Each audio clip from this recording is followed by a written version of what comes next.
Hey everybody, I just thought I would kind of take this moment to let you know my 2 cents on, obviously what's happening in the United States and Canada with regards to the police. There's a lot of arguing on both the left and the right, and lots of different narratives about police brutality and systematic racism. And then on the right, we have the need for the police and the importance of aspects like qualified immunity. The police are like any other civic institution. In order to operate effectively, they require the public trust, just like any elected or appointed official. And when they lose that trust, there's no way for them to operate effectively anymore. And in Minneapolis, that's obviously what has happened. The police force has lost the trust of the public completely and irrevocably. And there's no easy way around that. No matter what side you argue, that's just a fact at this point. A big part of that is the conflicting narratives of events that come out immediately.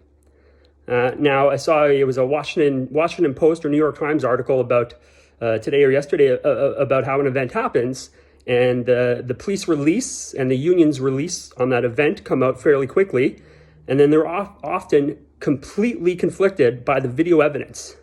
Besides the incident that all started this, we also have the 75-year-old man who was pushed to the ground and in hospital. So this is a problem. Now, in Minneapolis, just a few hours ago, the city council, 9 out of 13 of the sitting members of council, have announced that they are looking to disband and dismantle the Minneapolis police force and find an alternative model of community-based action.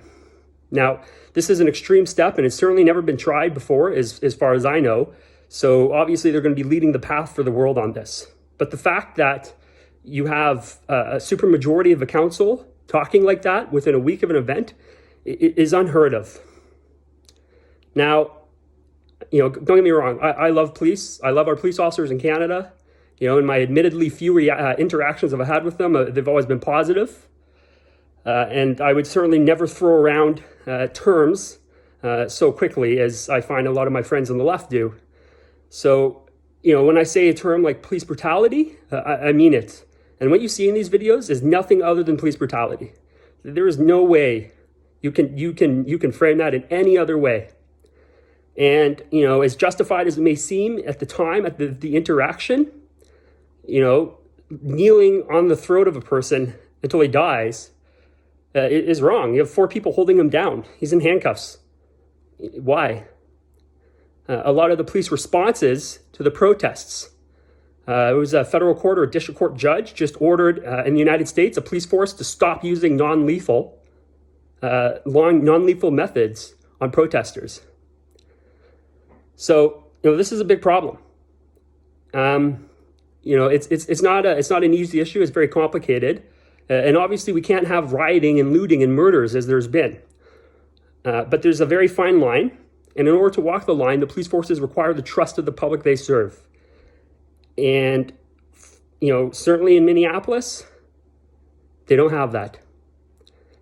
Does it mean I think we should be disbanding the police forces in Canada?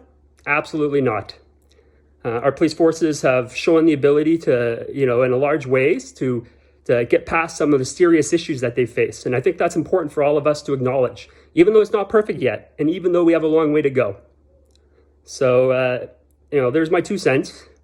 I would just, like everybody here to remember that human life is valuable and that, we can't have this moving forward. Anyways, thanks a lot.